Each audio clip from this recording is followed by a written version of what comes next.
Today I'm just doing some event programming. I'm calling them events. They're going to be for like little cutscenes and little map triggers that you step on and various things happen. I already have some basic stuff for like spawning enemies, basic weight action. So basically I'm kind of breaking up a lot of different possible actions for things to do into little bite-sized pieces, and then I can make an event basically like this and just add stuff in a row.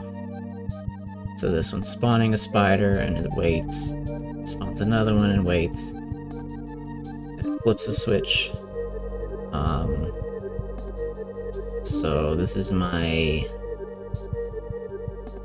I plan to do most of the cutscenes this way as well. I'm just kind of going through like my intro prologue cutscene and whatever I'm gonna need. I'm gonna put in the system.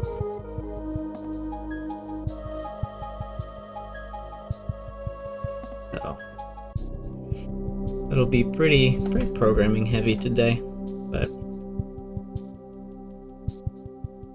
I did want to stream more often, so this is what I'm working on. So this is my prologue intro event. I have a start cutscene which just sets flag, and none of this is like really solidly planned, so it'll just be probably a lot of thinking for me to determine how I want to go about things.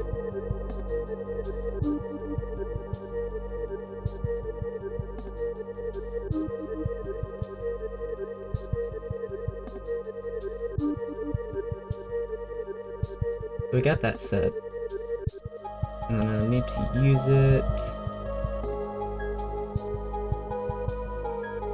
Oh yeah, I added it here.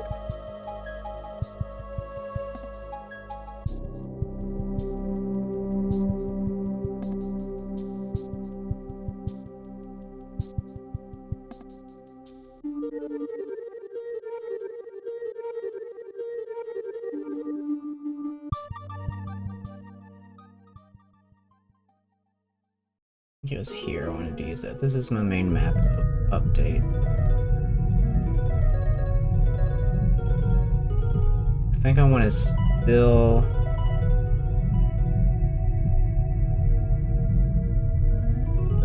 allow the player to pause the game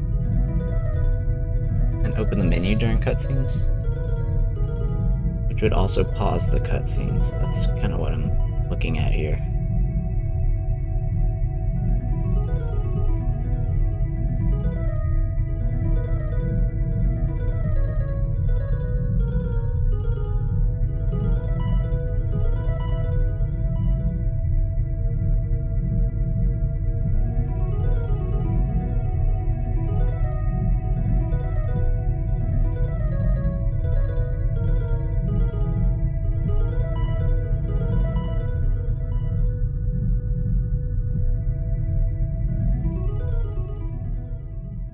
Got NPCs being updated. The game is paused. That's a different thing. That's when the menu's open. Stop. I want this. Well.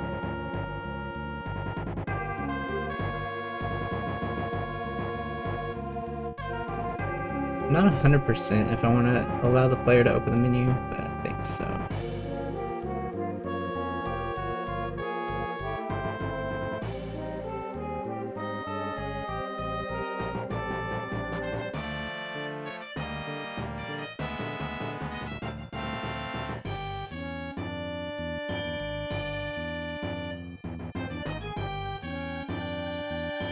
I think just this part is kind of what I want to branch off of. So we'll just try that.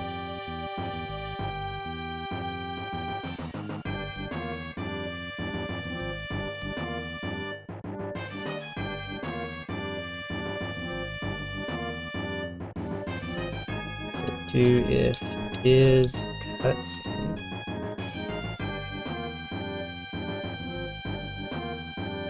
Did I not add it yet? Music, thank you. This is Terranigma.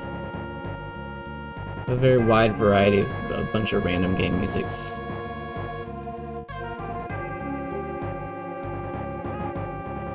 Let's see. Map and cutscene. There we go.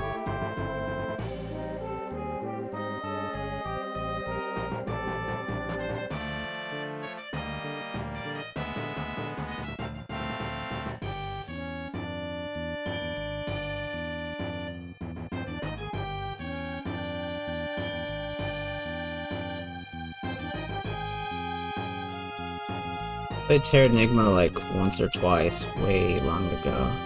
I can't remember, I think I beat it once. It was a pretty fun game. I think I lost interest most of the way through though, unfortunately.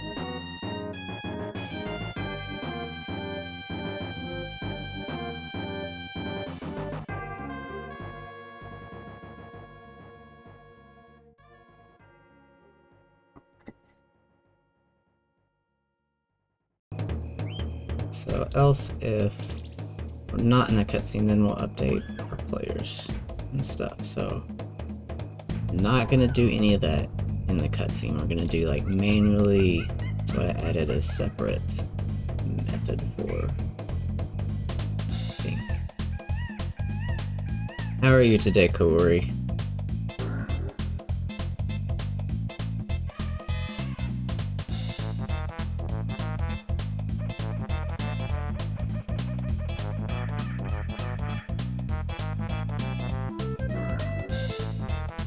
The next kind of like big important thing we need to add it is the player movement.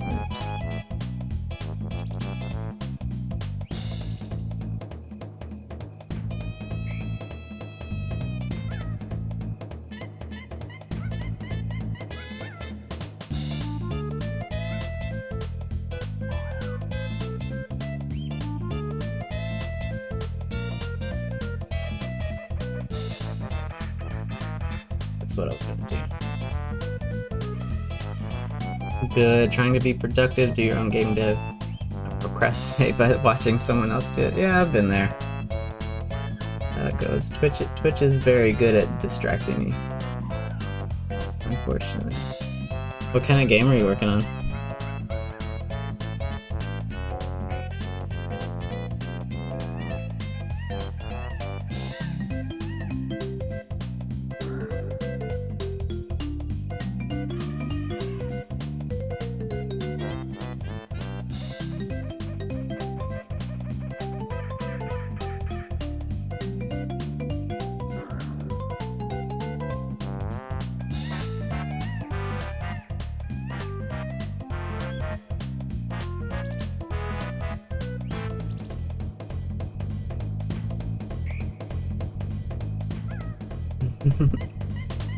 I will happily take your productive energy. Some kind of 2D platform tower defense hybrid. Okay. Interesting. I've always like kind of been interested in doing a tower defense game, but I've never really actually done much work on any particular ones. I've started like just really basic prototypes on a few. I had a cool one. I'm gonna see if I can find it.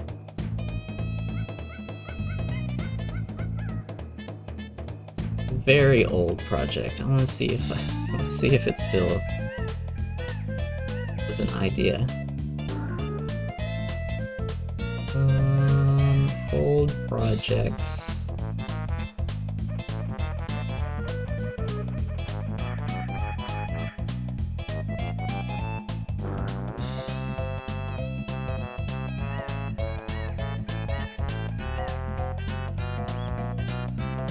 This was it.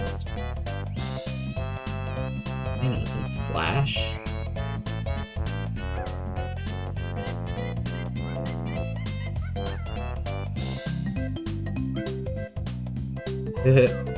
Here's my tower defense game. The idea was there's like flying enemies, and you can place towers anywhere on the walls, so this is like... Let's see, build, here's my build button. Yeah, and you could place towers along the walls like this, which I thought was kind of cool. But this is literally as far as I got with it. It's kind of fancy to put them on different curves like this. But yeah, that was my old tower defense prototype from long ago.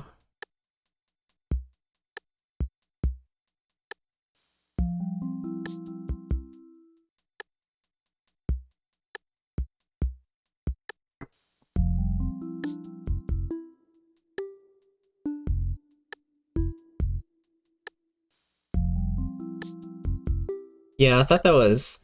I hadn't seen that idea done before, so I thought it was unique to give the player like that freedom, but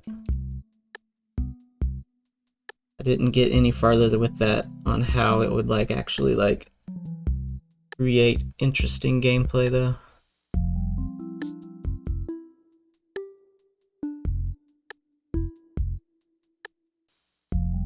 So when I start this is where I'm going to set the entity, because it goes to the players, grabs it, and then does entity.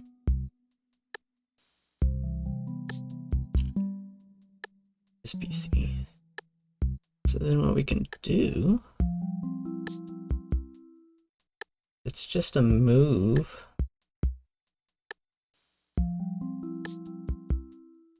So we want to be able to move NPCs in cutscenes as well. I think I'm going to do like a more generic class and have it extend. I'm going to do an event move entity.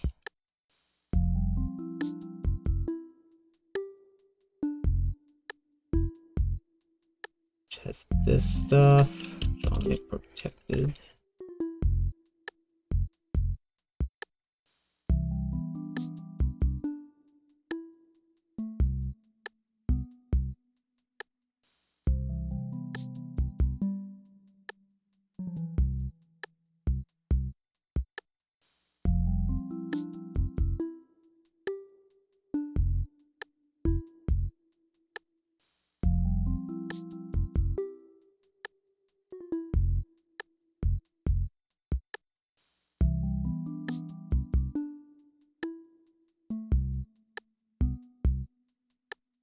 I'm undecided on if this is even smart to do or not. I think so.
So many possibilities with this. The problem I'm running into is move player event finds the player in your party to move when it starts, but I'm trying to think if the player's not in your party, because at some points in the game you're going to be allowed to switch out your party however you want. But I think that'll be a problem for the future. Also, it would make sense to initialize the events, initialize the variables of them, and find the player immediately, but that's going to cause problems if the map loads and the event's initialized and then you switch players. trigger the event, the player won't exist anymore. So there's a lot of moving parts here.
Hmm.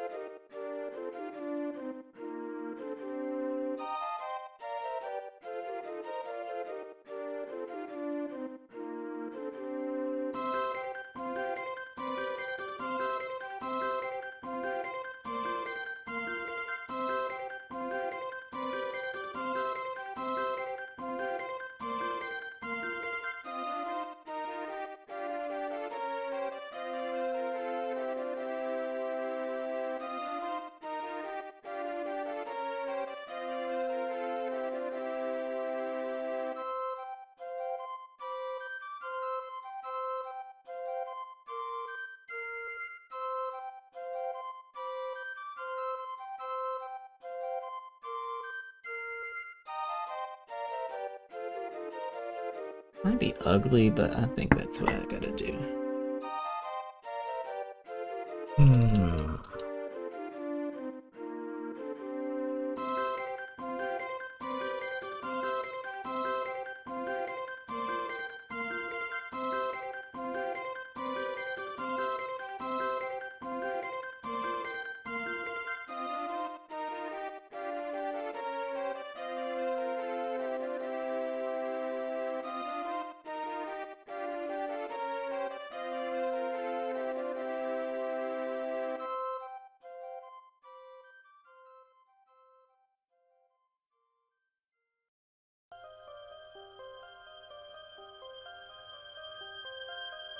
For NPCs, we'll create the NPC reference. When we create the event, yeah, this is gonna need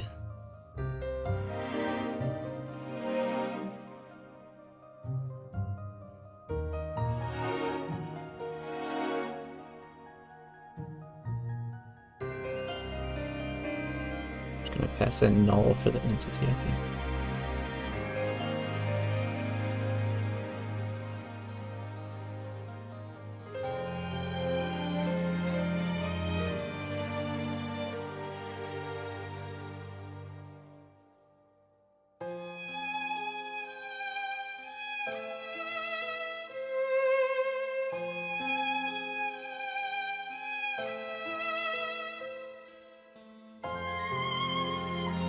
Then, when start action is called, entity will be set here for the move player. We'll have to do other stuff later on if the player doesn't exist.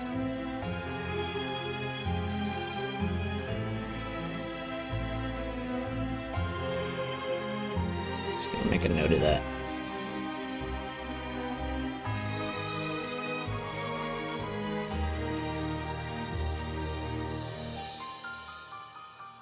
So it doesn't pop up as a random bug down the line.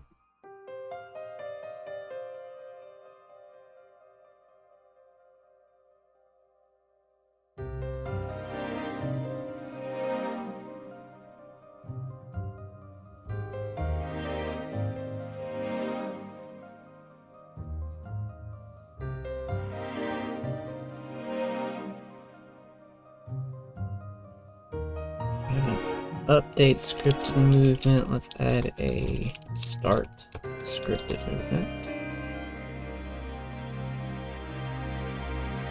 It's gonna give a direction.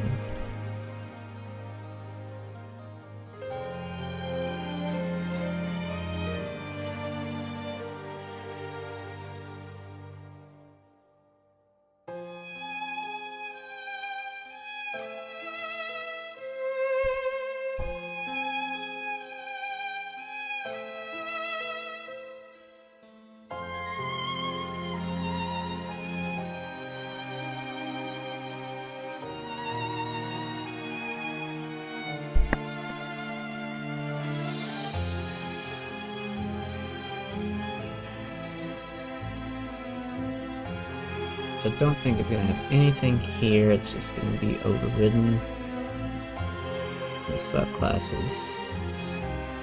So like player.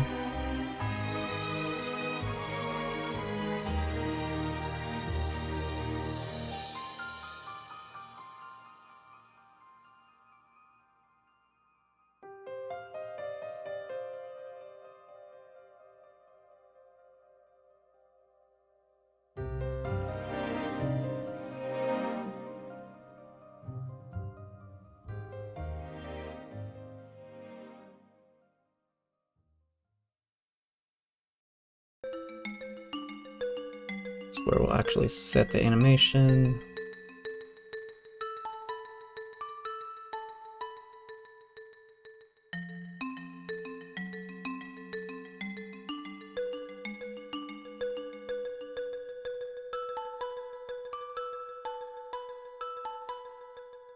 This takes me back to my RPG Maker days. Kind of similar to the event system I'm writing here.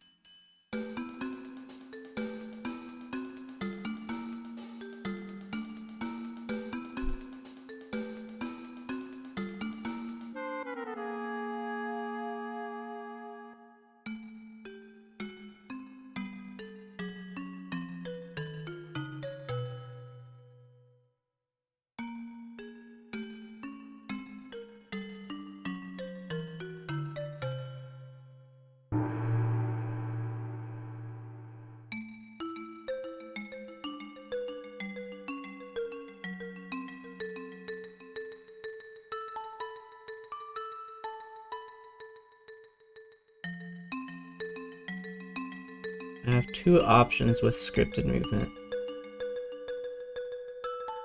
I turn off collision to guarantee that the object reaches the position, or keep collision in case something's in the way, and then set the completion based on the time. There might be use cases for both.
it'll keep collision on and just do the set collision event for when it matters. Usually, always. I don't want to forget to do that and then run into a bug that like freezes soft locks a cutscene.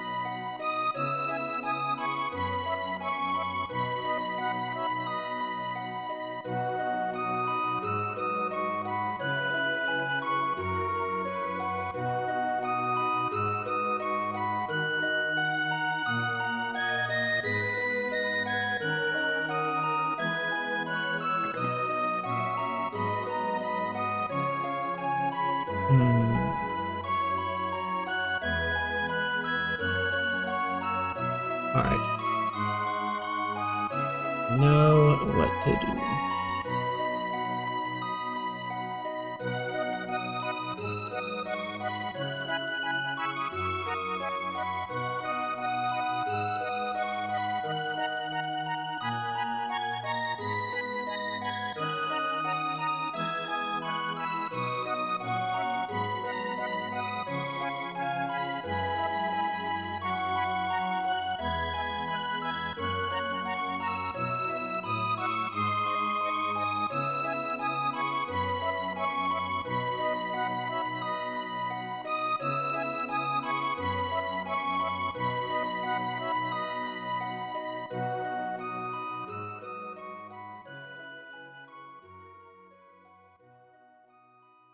Yeah, so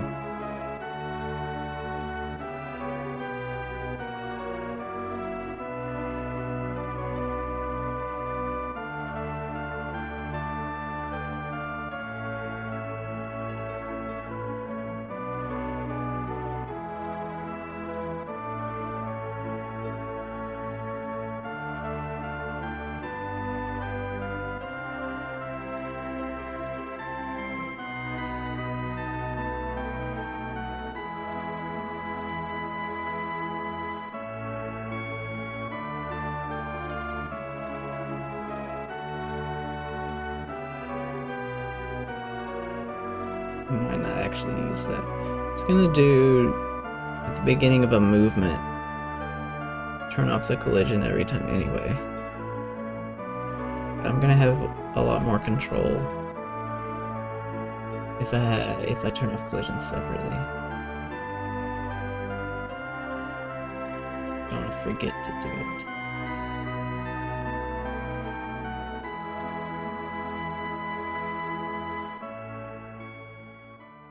Because then I'm running into the problem of when to turn it back on. Sometimes I don't want it to turn it back on after a movement. I want to do more stuff with collision off.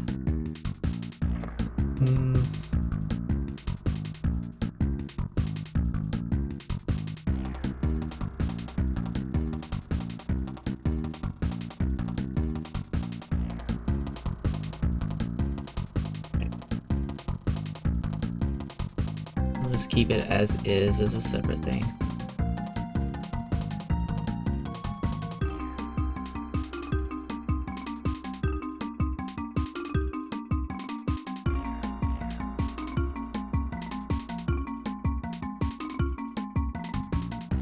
So, start scripted movement, am I calling that yet?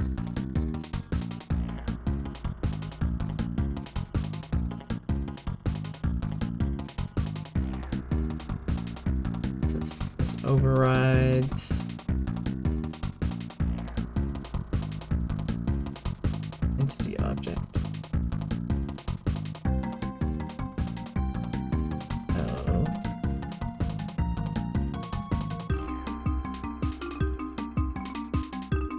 This is what we're gonna do. Start the player move, we'll find the player, and then call the base.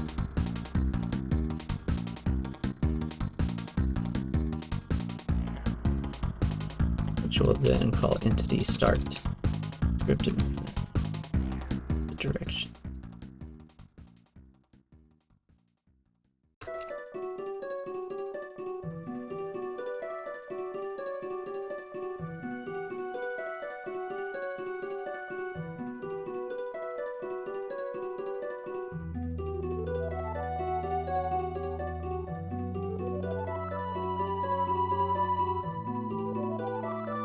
set a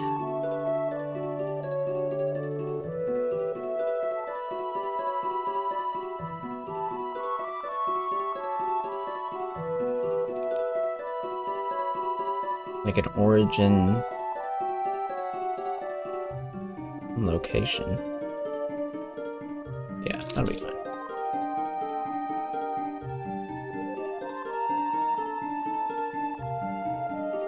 So start scripted movement just sets the animation facing of the entity. I'm just gonna store the origin.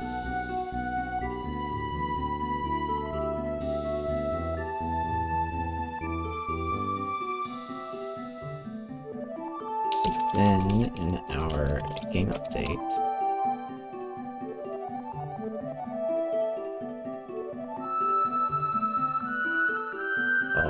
I'll update scripted movement on the entity.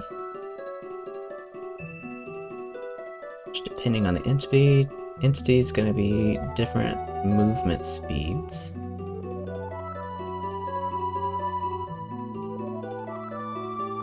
And then I guess we just have to switch on the direction.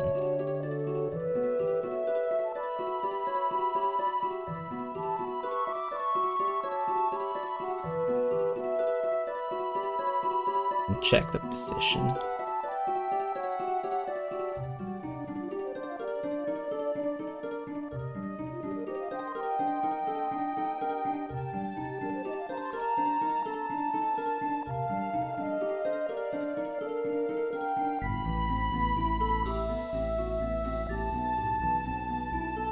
Greater than the pixels we want them to move, and we will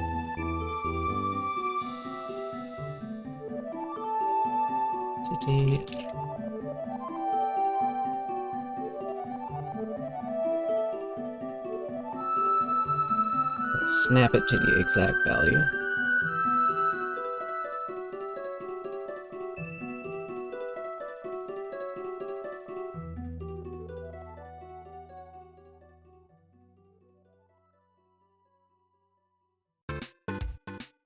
So that looks good. We'll test that before I add the other ones.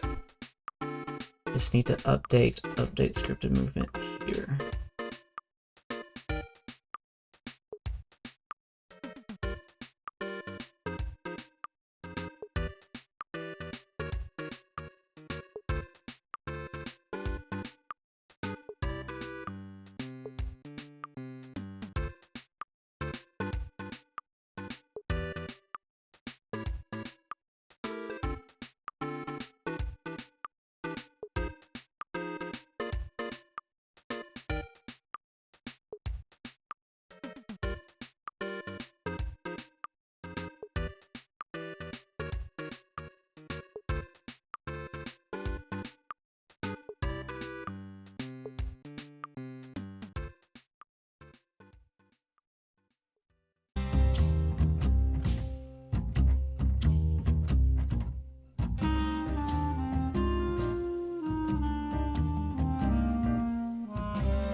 should be good.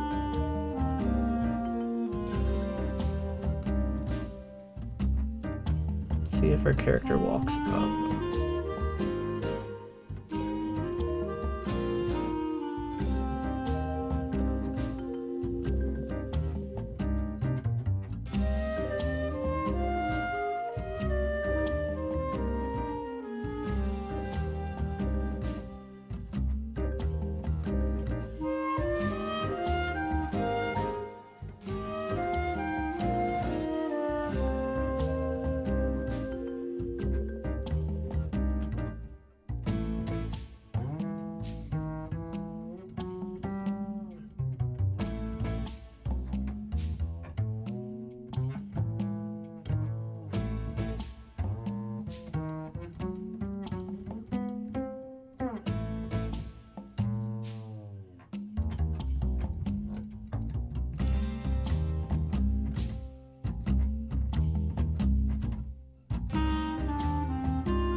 She does not want to move.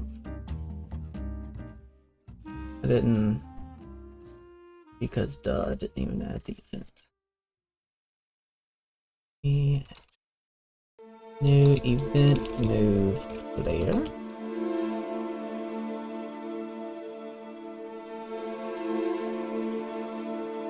Action up 60 pixels.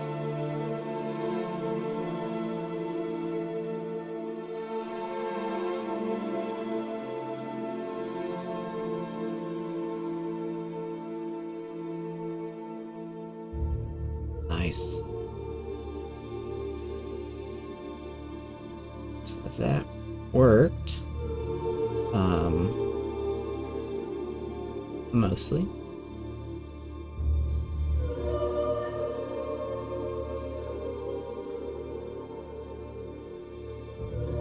We need never triggered the done boolean here. Yeah, if we've reached this spot, done.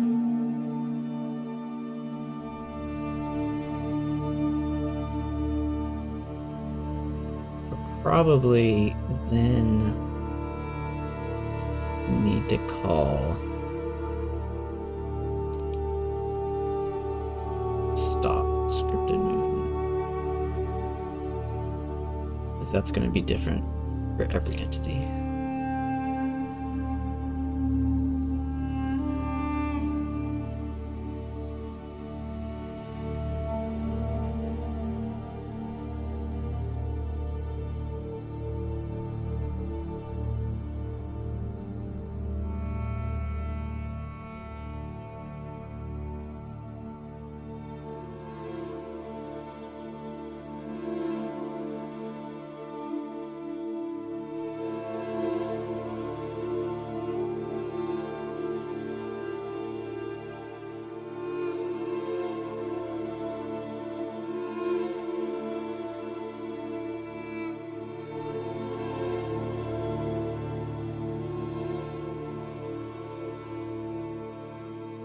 Nice. So what we can do, I think, now, let's get the get these directions set up. So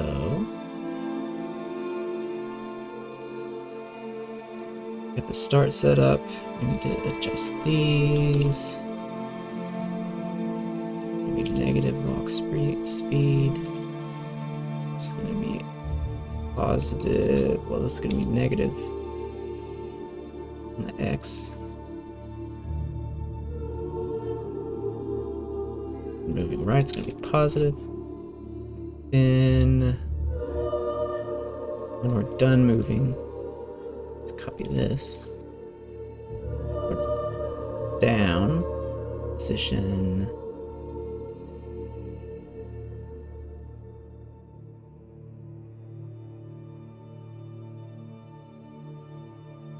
Origin Y minus the new position greater than pixels.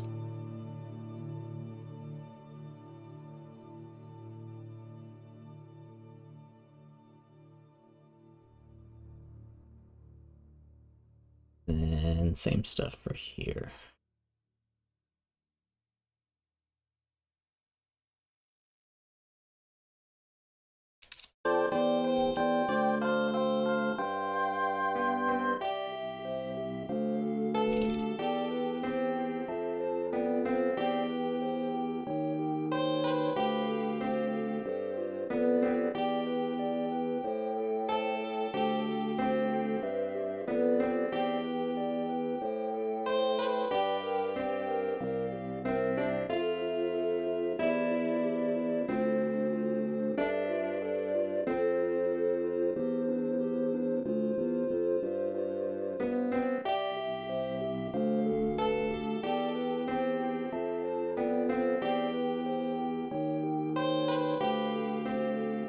Right, we're just gonna wing it now. See what happens.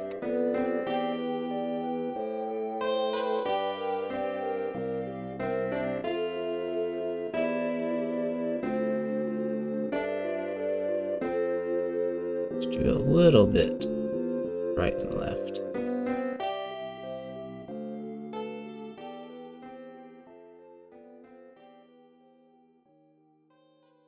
So she should just do all of these in a row now.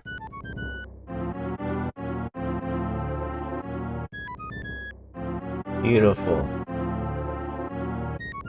Nice.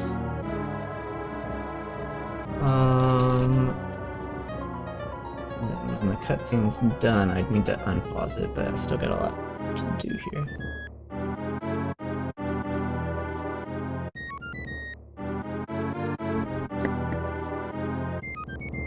Can go ahead and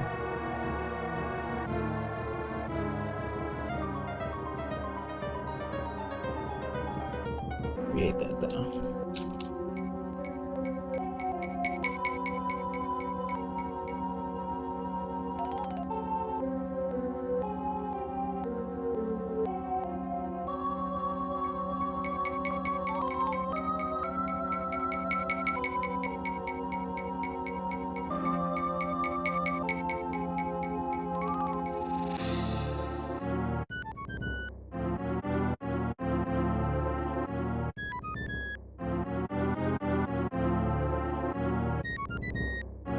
Yep, and then I regain control. I should not be able to move while she's moving.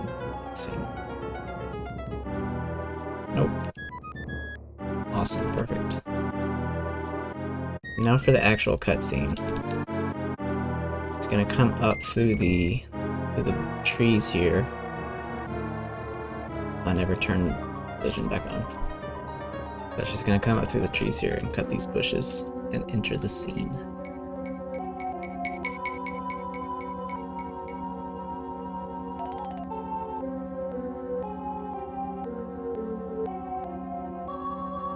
Once I get all of this base stuff set up, then like writing new events should go pretty quickly. I just have to write this stuff. It's like high level instructions, and then my system will take care of it. It's the idea anyway.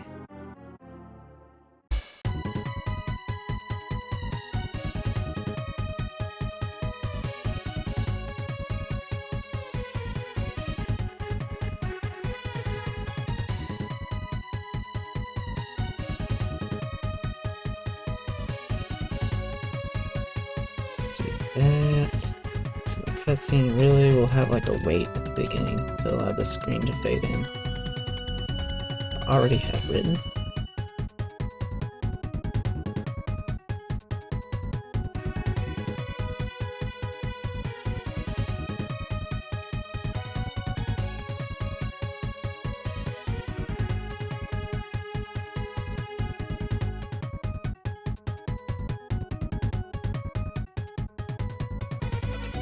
Good, I just need to update my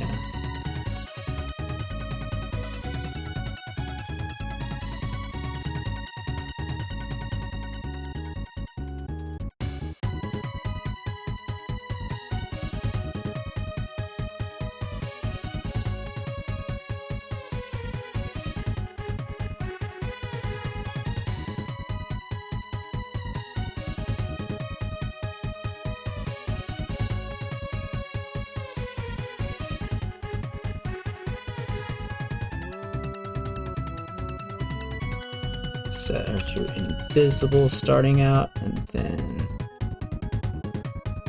true here. I think I can actually move this off the map, it's fine.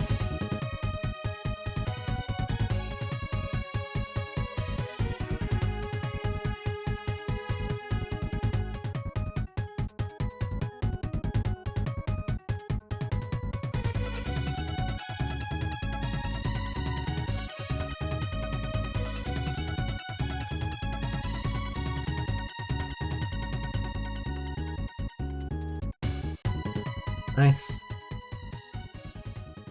So, what I actually want is her to come up here and then attack the bushes. I'm trying to figure out how much of the actual attack code I want to use. Probably none of it. Since it's scripted, I'll just like play the animation and then break the bushes separately. Like, it could work to have her do it, but I think in general that's probably a bad idea for cutscenes. You want to be very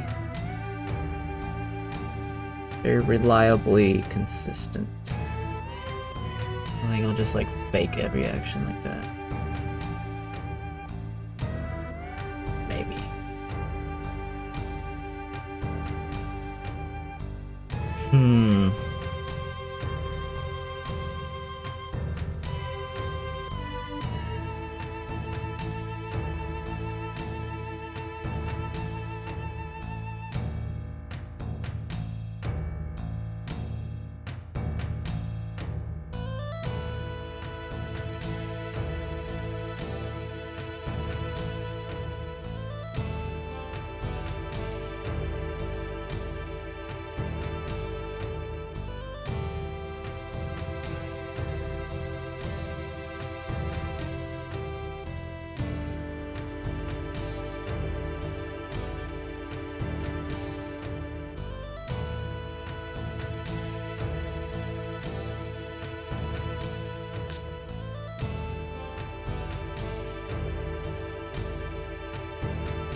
The normal attack relies on the player update, which isn't fired in the cutscene.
think I actually need to call that, but...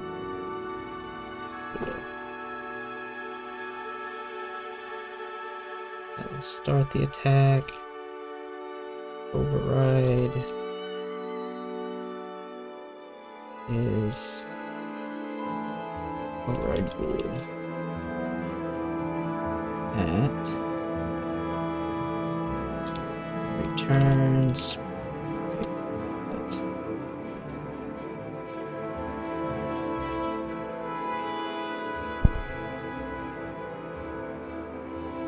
So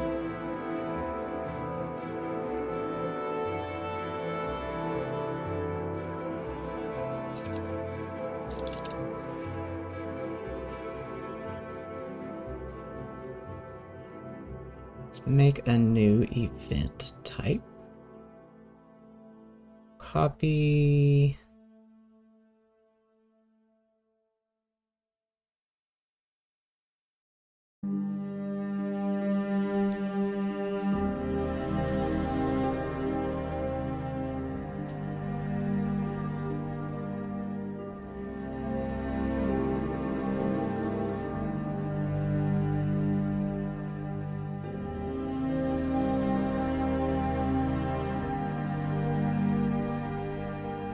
We'll use this as a base.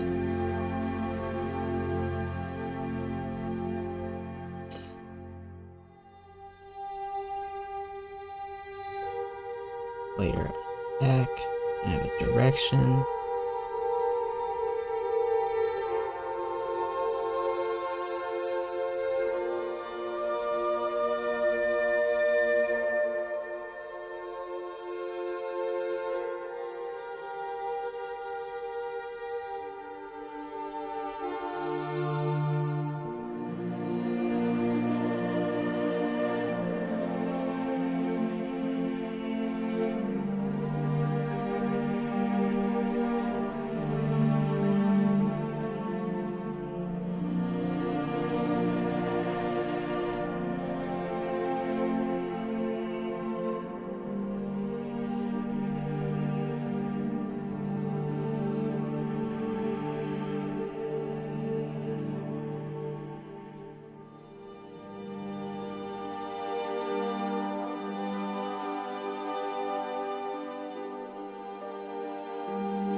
Start scripted attack here with the direction that was saved. And then on the update, all we're gonna do is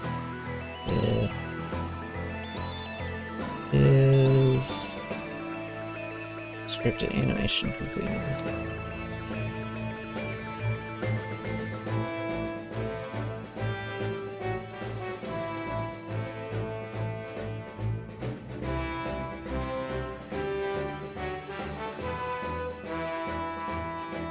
When did I call? Where did I call set to idle?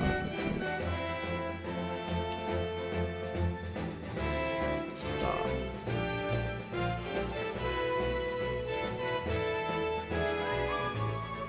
I'll probably just use that again.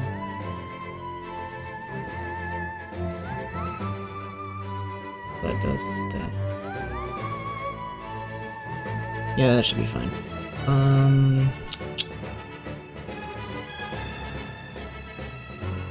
So if the animation is completed, stop scripted movement, set us back to idle.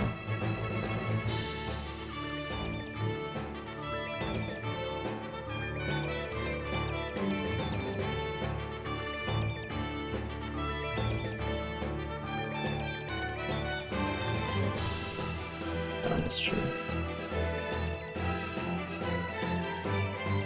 So back here at our event setup.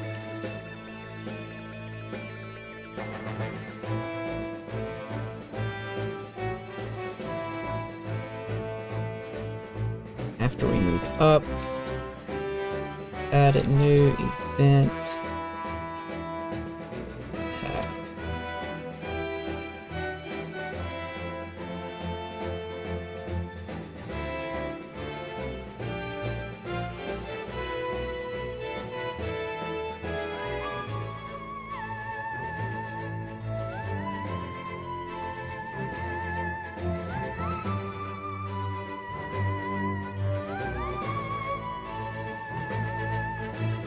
Let's see what happens there.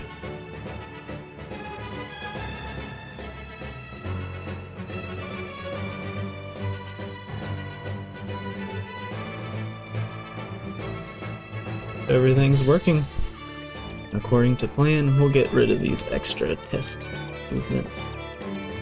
So what she actually wants is move up a little bit, then attack. Now a little tricky part here is linking up these bushes.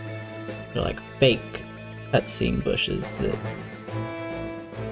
don't get cut by normal collision, but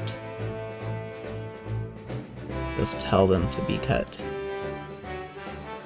during the cutscene.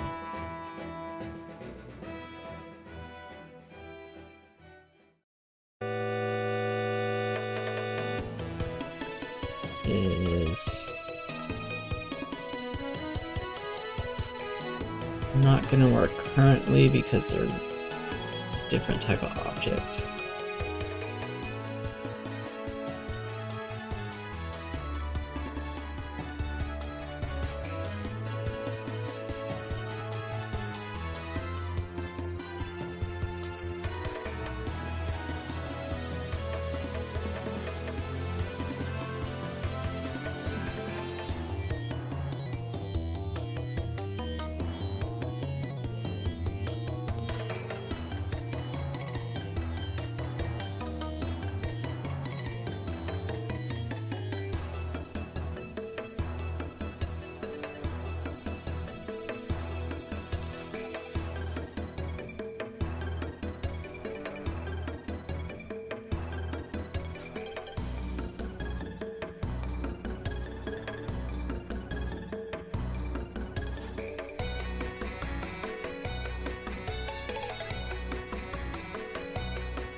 Create these as objects.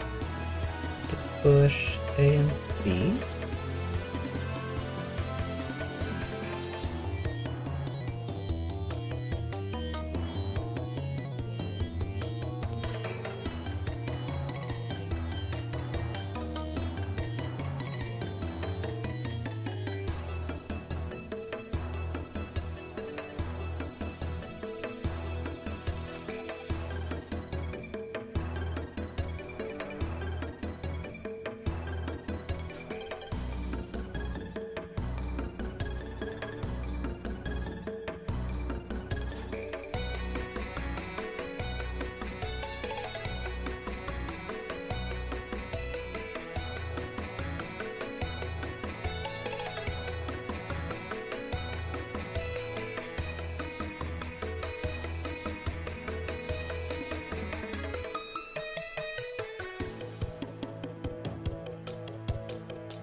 Setting up the different debris types for the different bushes. They create different amounts of leaves when you cut them.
Alright, let's see if we got some bushes.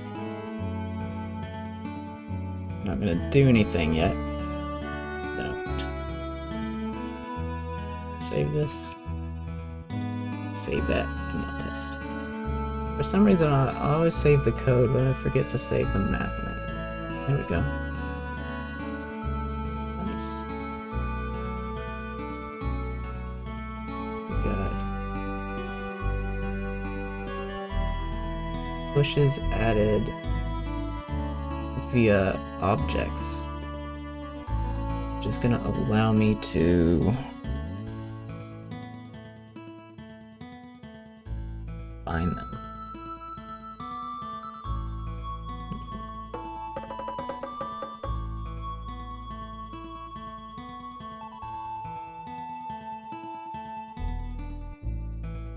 Which won't be a problem, I don't think. Yeah. I'm passing in custom properties for my events, so what I need to do is on my spawn object, we have the event ID that it calls. I just need to add some object references.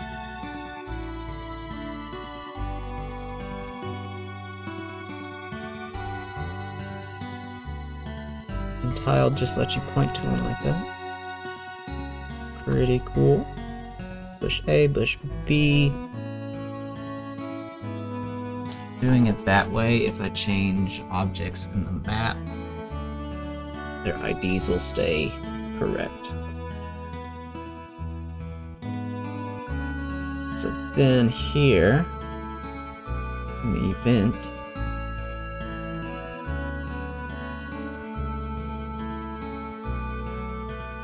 let's see, double plant.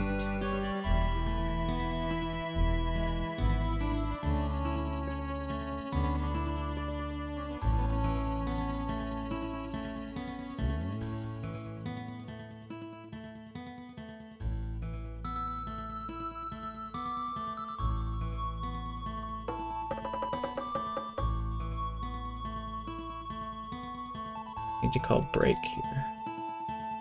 Uncuttable plant.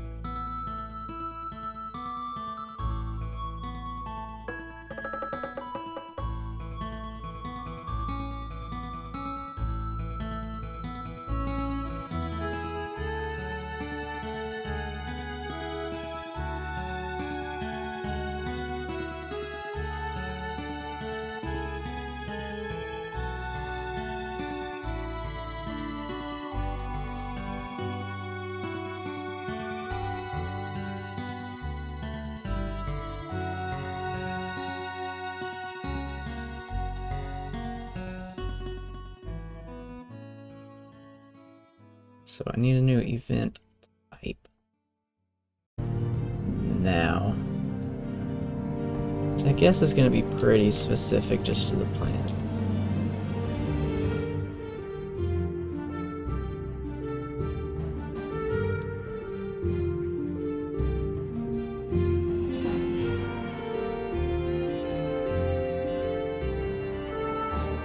It's fine.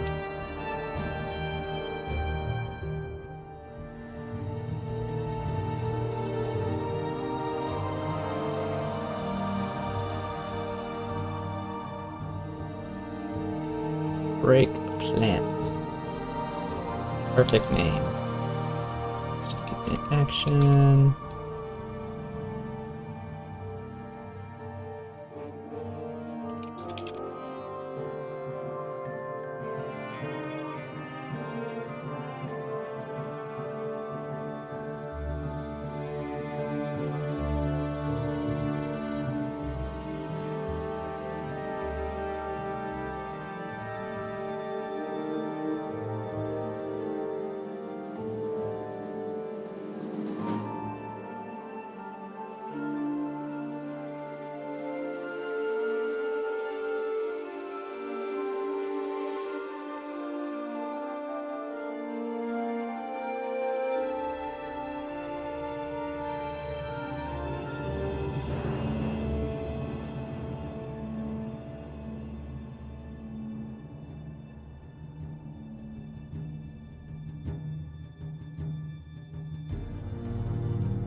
That's all we need to pass in for that.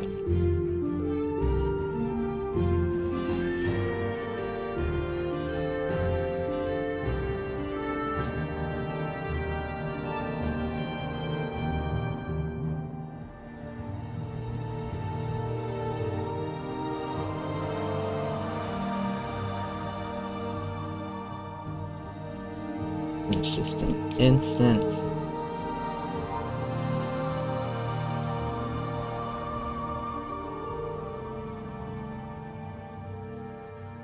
Instant event that just finishes. It's not need an update function. And then back here,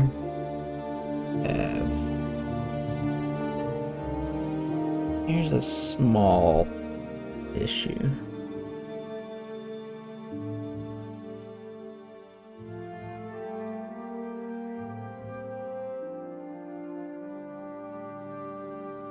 Right now, the way it's coded is it waits for the attack to completely finish before moving on to the next event. I want the bush to break partway through the attack, like right when it's not the instant it starts. I could put it before it there. Like halfway through.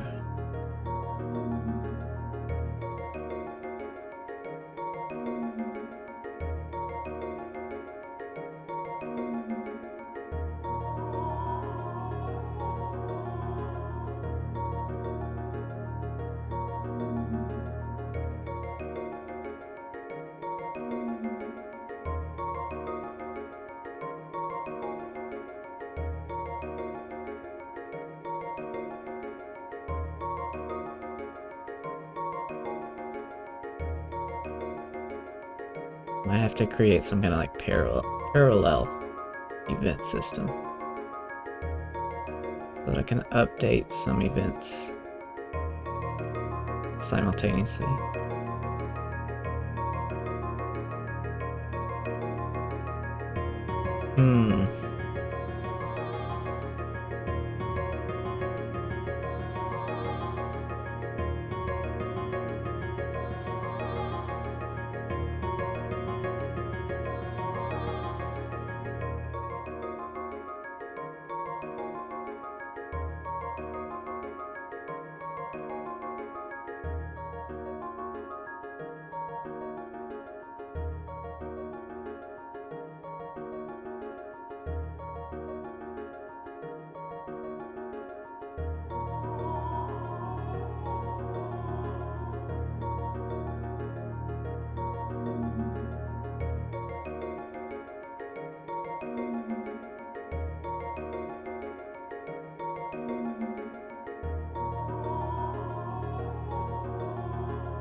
Like a full minute delay on my stream.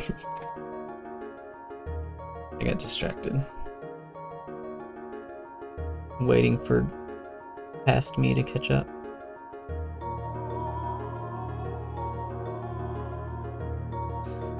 Alright, what am I gonna do here?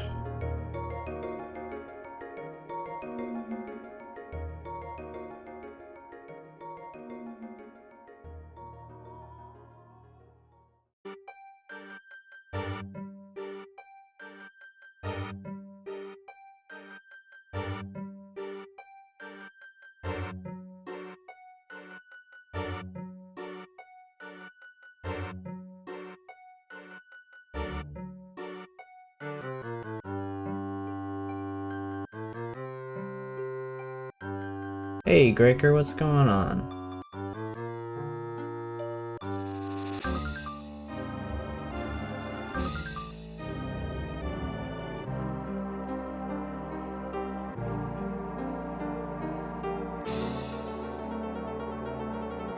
Alright, I need to make some event actions parallel.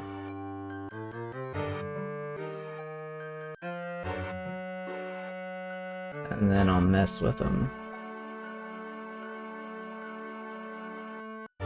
in the event manager here.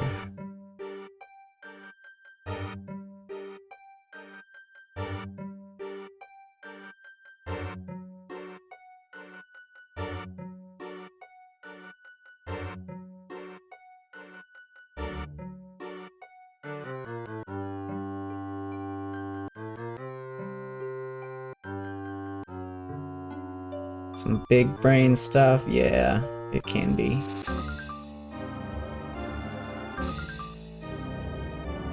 Some days it's a little simpler, some days it's the opposite. Believe it or not, I stream the relatively simpler stuff, where you can actually see progress being made. Save the awful off-stream bug fixing and hour-long complex stuff for off-stream.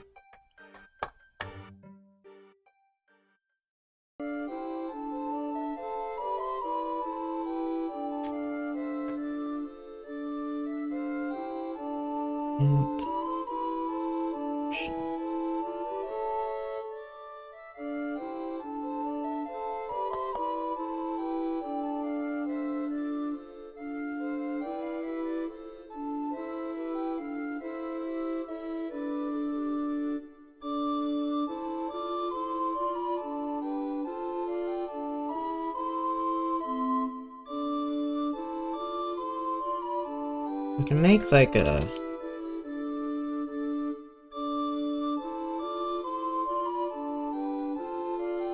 parallel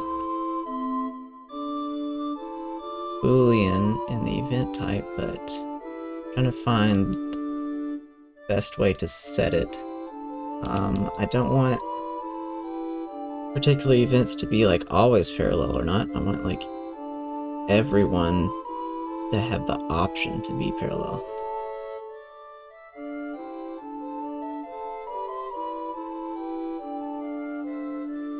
So I need some way to set it here every time I create a new event. I think what I need to do is maybe add a method here. Action.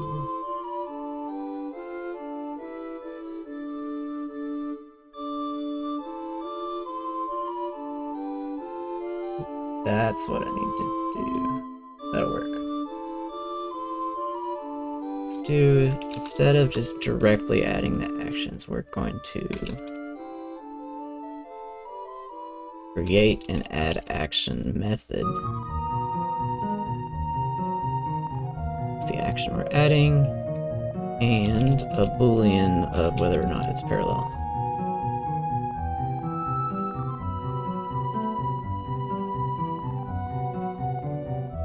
Which defaults to false. Then we can say actions, add action. We can say.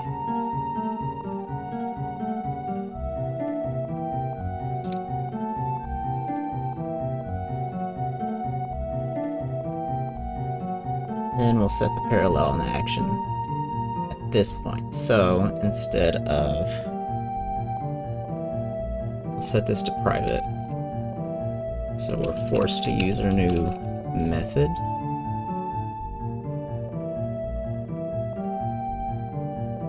So this should be angry now. It is. Instead of that, we're gonna do E add action. All these.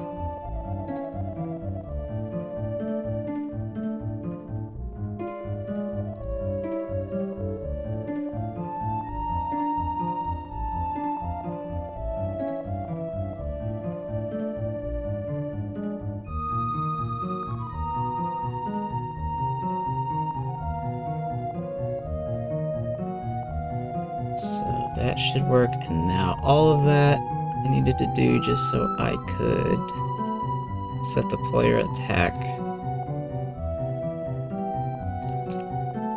action to parallel. So then we can do new event.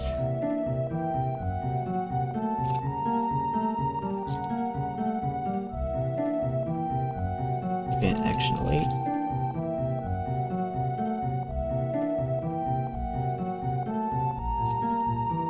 Just a tiny delay for the bush cut. And then we can test out our bush cutting action. Break plant. Oh, here's where we needed to, and this is a lot of stuff. This is where we needed to link up this stuff, bush A and bush B, which I've done before here.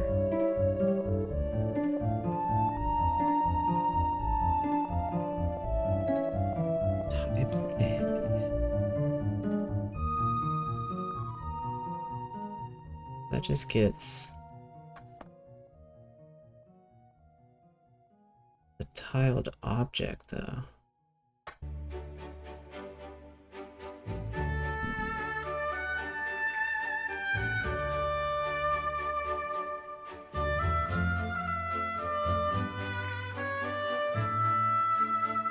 Which doesn't actually get me a reference to the plant.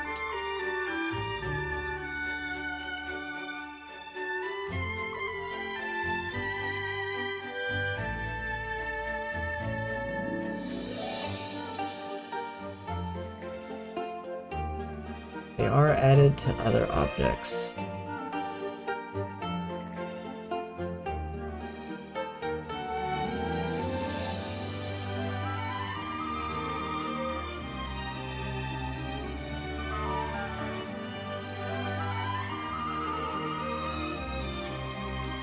I could add it here, that's kind of weird.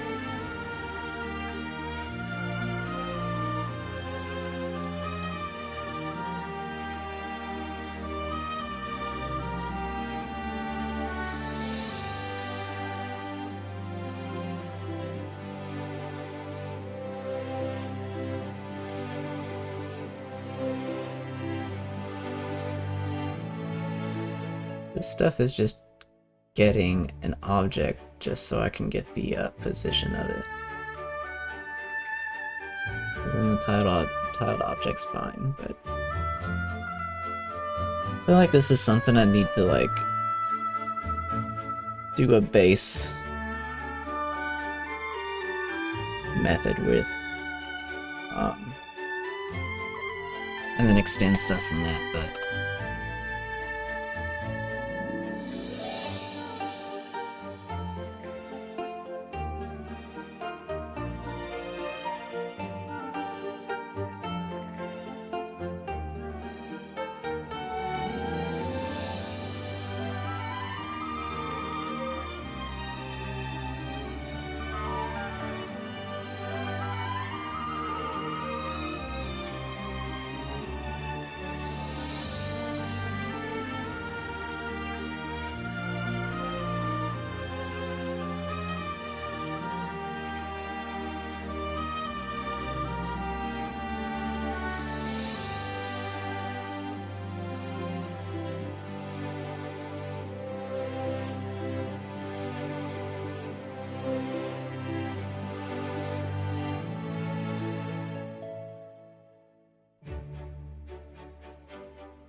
know of ways to do this, but I don't know what the best way would be.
It's still a little weird, but I think the best way I can think of to do this is on the tiled object.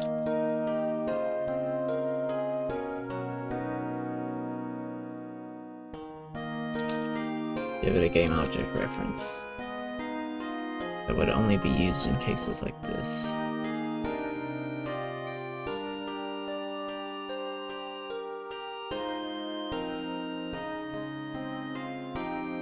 So we create our plant, and then we can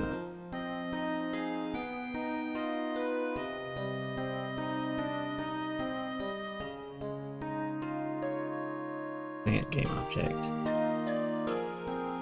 when it's created. So then that allows us to get it from here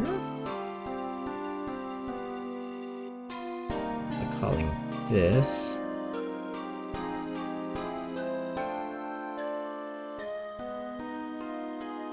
object by ID, the custom properties of this bush A and bush B. Bush A. That's the tiled object, then we get game object. Get component. Edible plant.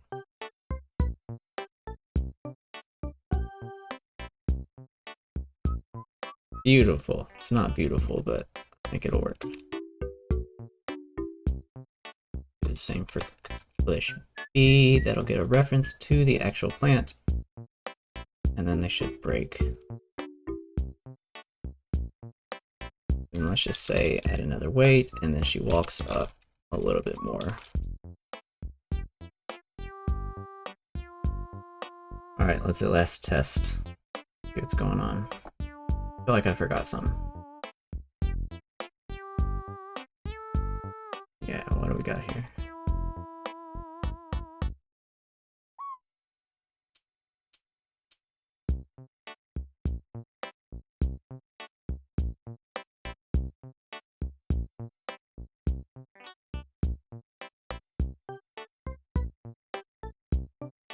I always forget to save the map. Always do that.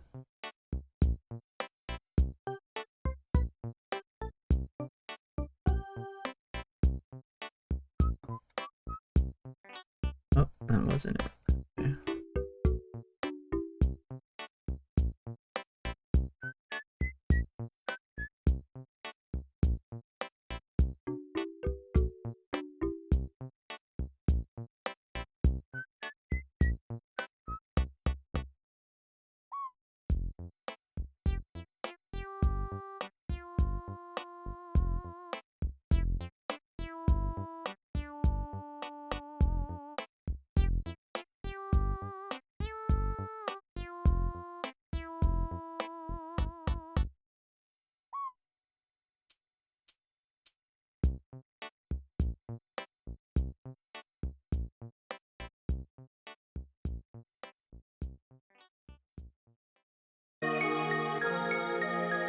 says it has it.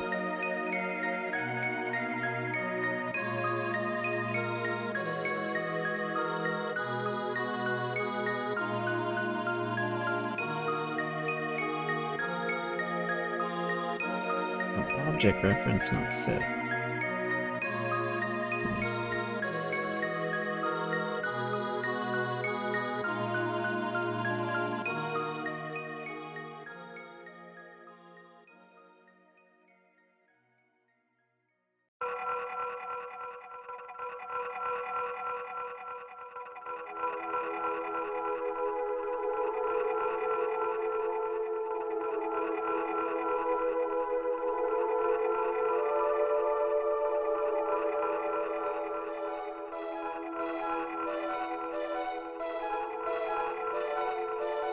It's the tiled object and then game object still null. I think.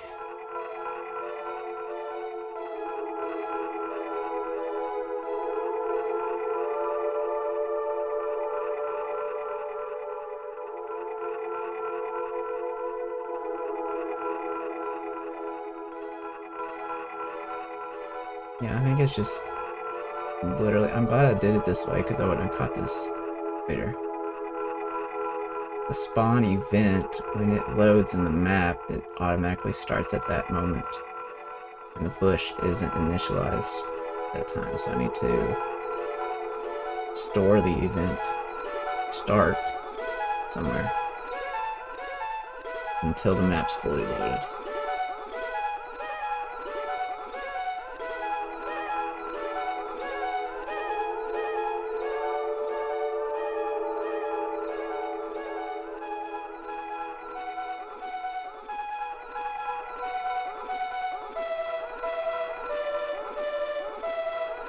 So let's set a spawn event. It's null by default. Might as well be in Russian. I mean, that's why they call it a different language, Cracker. Takes just as long to learn a new programming language, even though they're English words.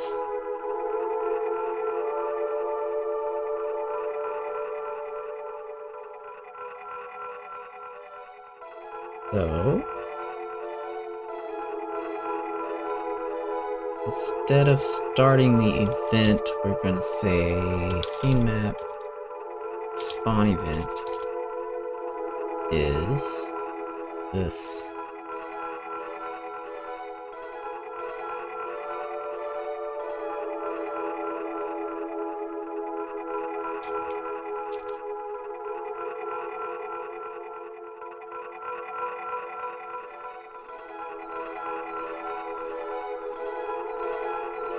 And then I gotta find where to start it now.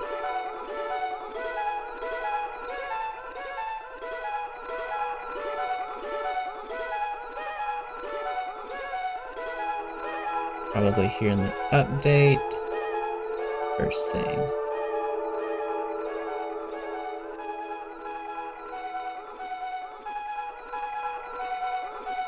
So if spawn event's not null, then we will start event, spawn event. All of our objects are now initialized at this point, and spawn event's now null. See if that fixes our problem. Or did I break something else? Both are likely. I might have broke something else.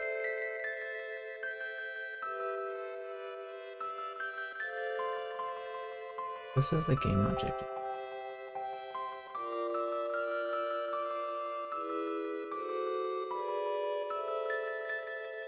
Oh, it's null because it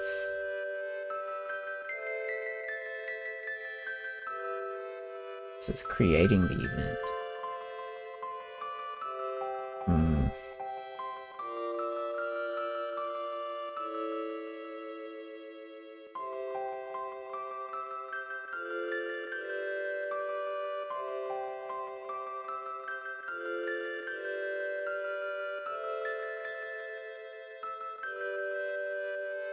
I see. So it's this call itself. It's creating the event. I need to postpone this then.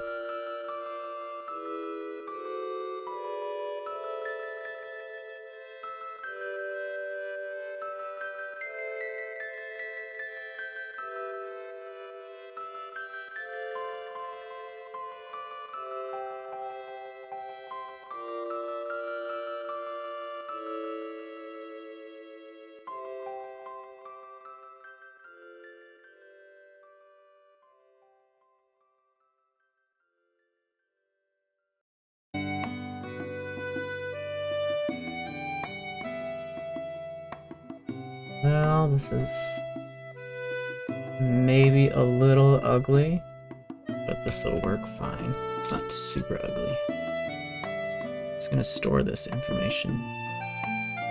Dictionary, string,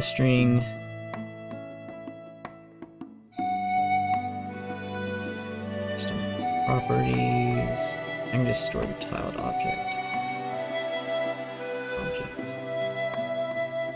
Objects.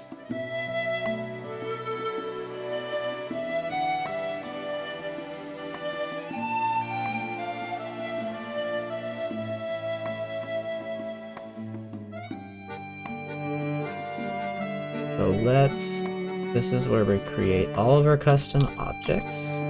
Say tiled object.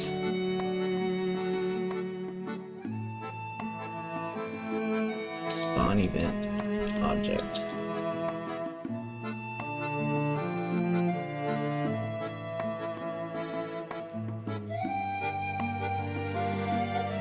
And here, say spawn event object is O.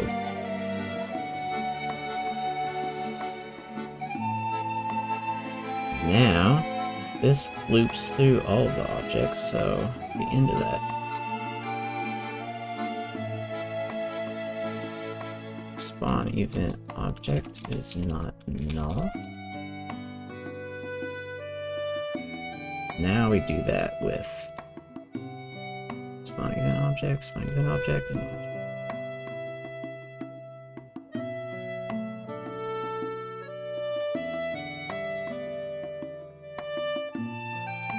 Important to initialize your objects in the right order.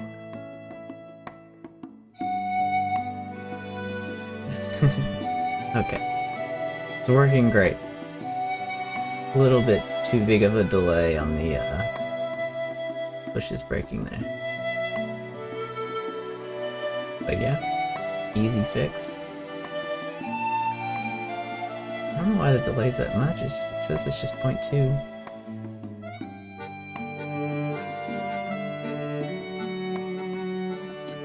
It feels a lot longer than that.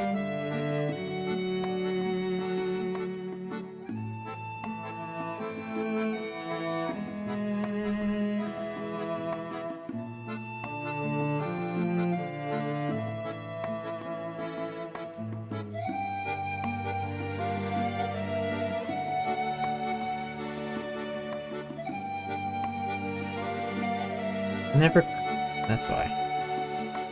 That's why. Oh wait, it's not. I only halfway implemented the parallel. So it's just doing it afterward.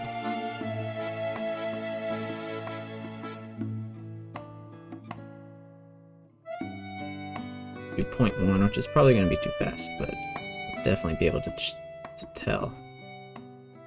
Attack gets set to parallel. So we need in the event here some kind of management here.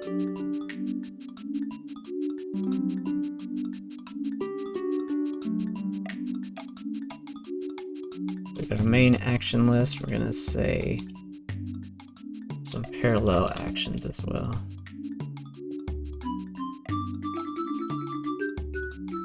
So go to the next action. Current action, we start it. If current action is parallel. What is parallel event?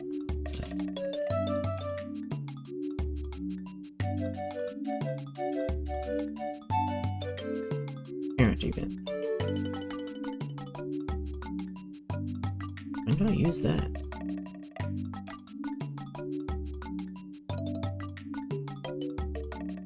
I think that's old.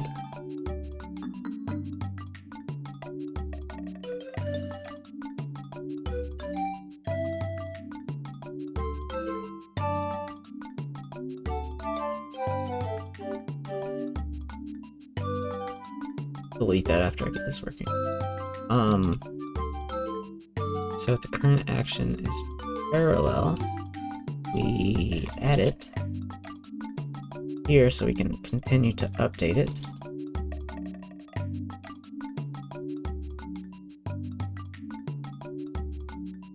And we go to the next action.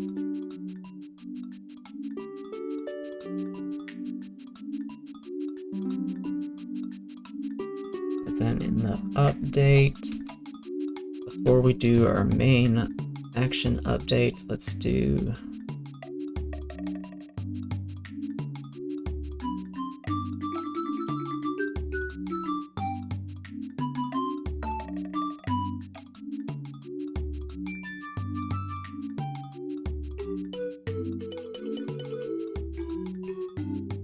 I need to do this backwards.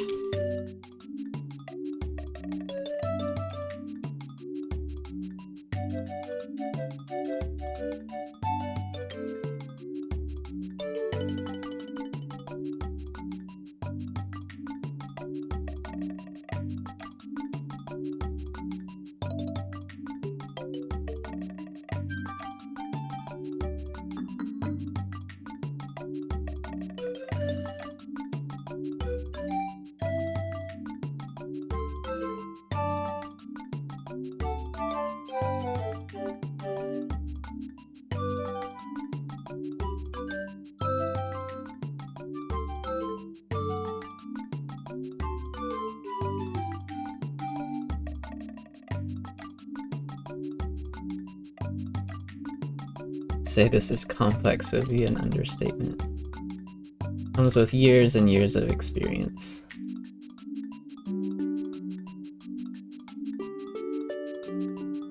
It also depends a lot on my mood and how I'm feeling as well. How productive I am. How efficient. There's a lot of stuff you just can't do if you're not feeling it.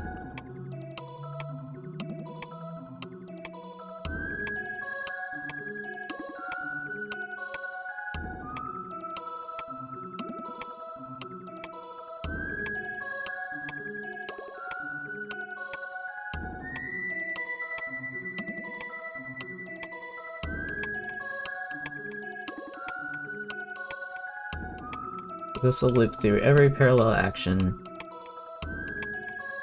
update it separately from the main action. It's done, we'll remove it. So that will update the attack. We'll set our character back to idle when it's finished. Animation's finished.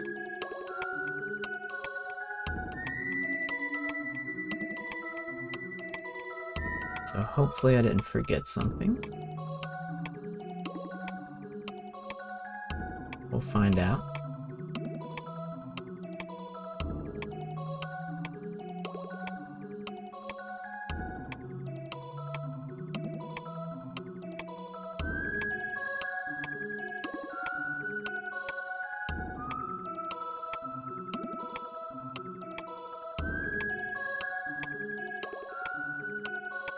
Nice.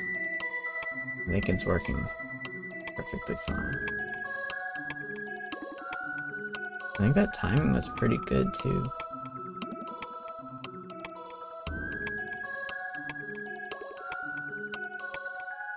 Good.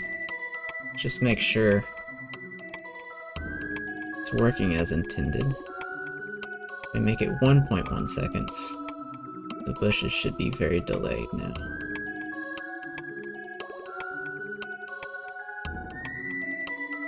Yeah. So I think 0.1 looked pretty good.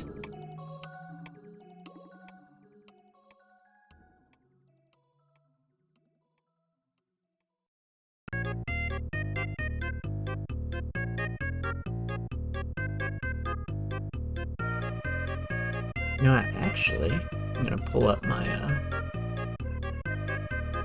script.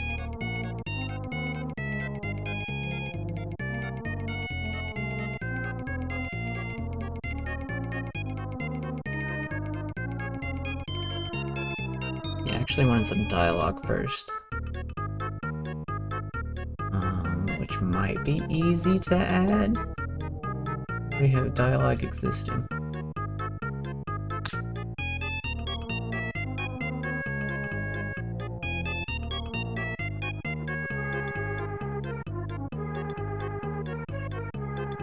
And similar to the attack, I think I'm gonna have different types. Dialogue, some that the player will have to hit a button to continue through before the cutscene continues, and some that will automatically close after a certain amount of time.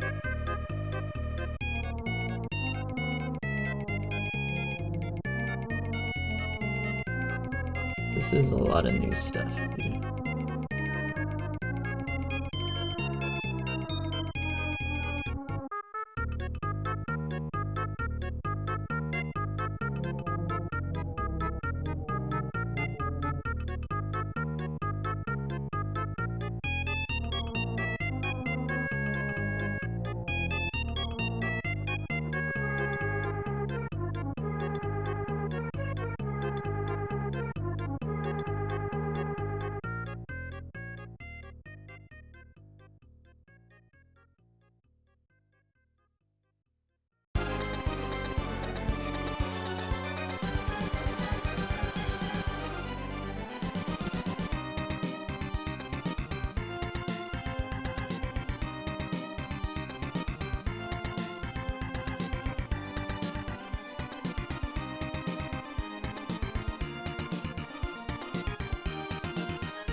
Just one message, so it's not even a tree.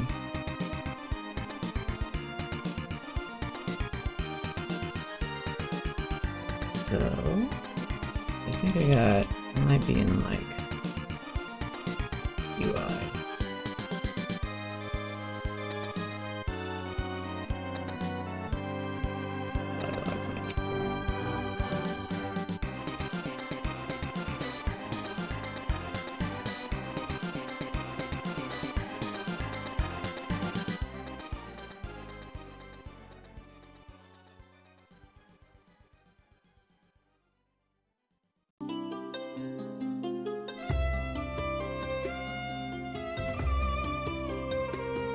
Dialogue graph.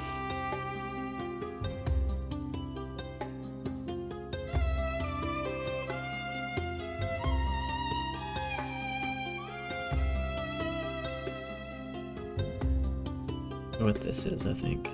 Yeah. I think it should be pretty easy.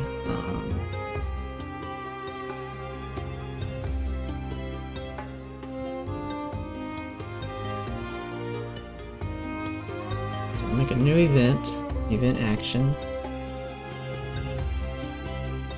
event,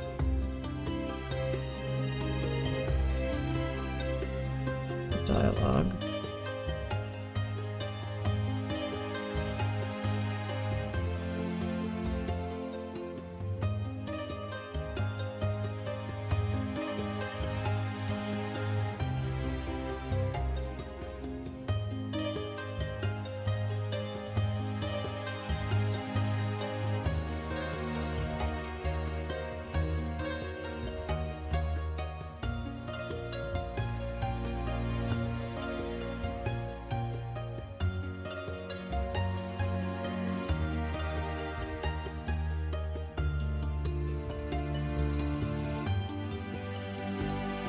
passing the string.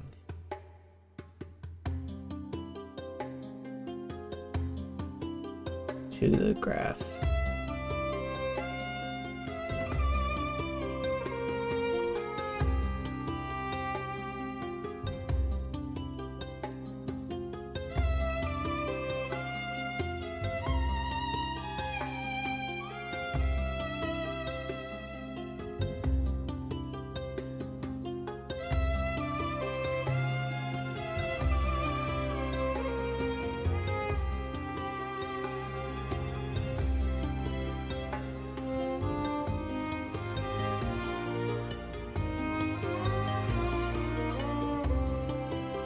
I need assets of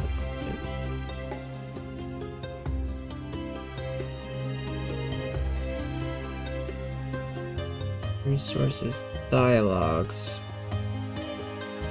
Do that. Dialogues. Plus the graph path, which is going to be set within the map.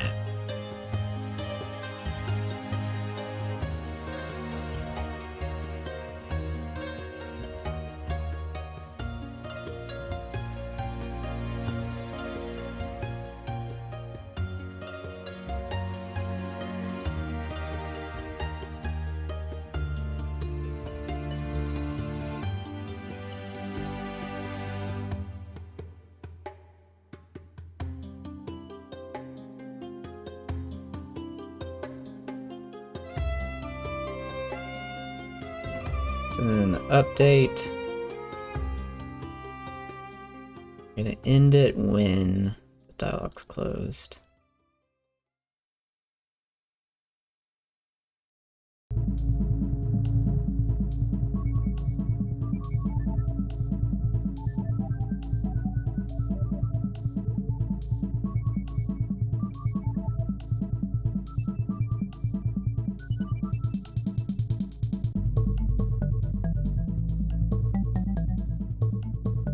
Forget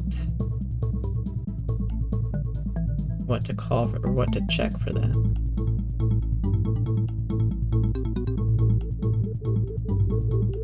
I think it's that.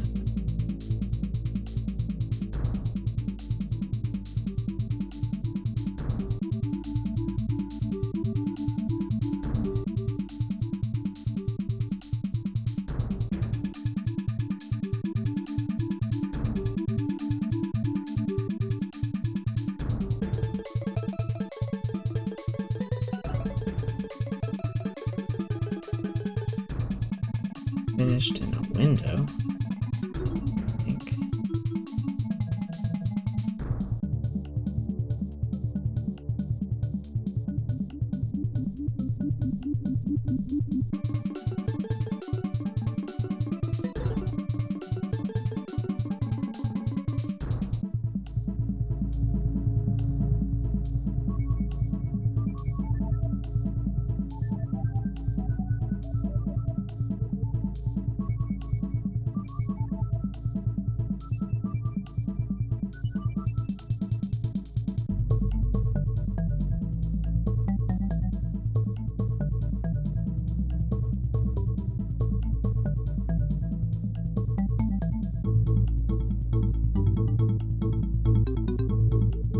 Guess I'll just make a new check here.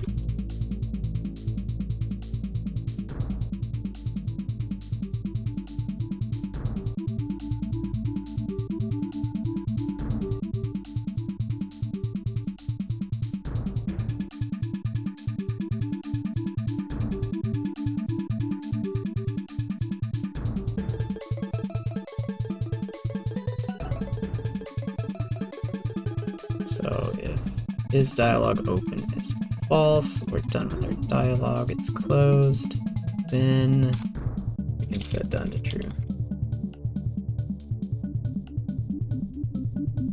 So let's test this out.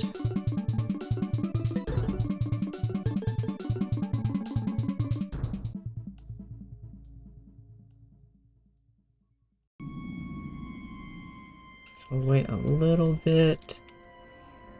Very beginning. I'll add a new event dialog.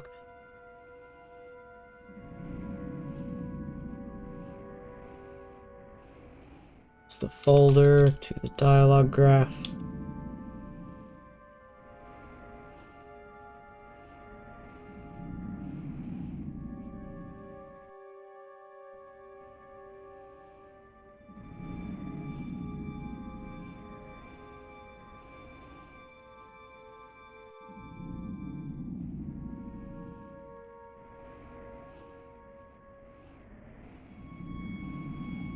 I want the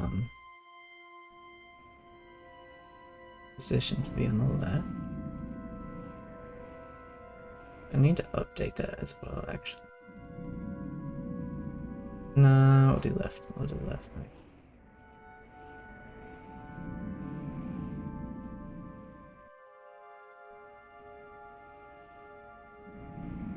There we go. Nothing's happening until hear the dialogue, and then the event continues to play. That should still not be able to control her until she's done moving into the screen. I can't. Excellent.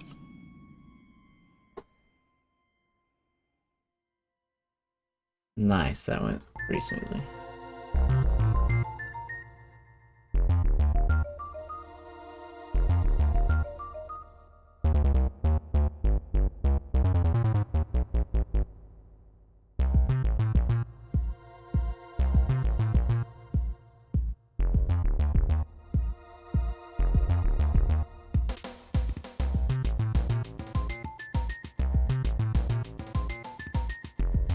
Alright, I think that's a good stopping point for now.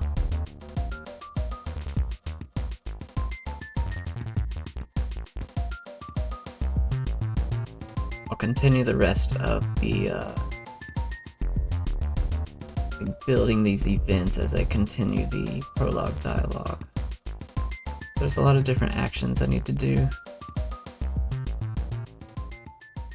Which will just be building up this event nicely. I'm really liking how it's turning out though. Seems to be... the idea is to give me a pretty powerful system where I can just write this stuff and quickly create any cutscene. So the work will definitely be worth it. And every like NPC interaction that has any type of cutscene will be more detailed, more interesting to watch. If I can easily add like little movements and animations and stuff. So, yep, that's it for today. Thanks for watching. I'll probably, next stream, I'll probably continue doing this. So, I'll see everyone later.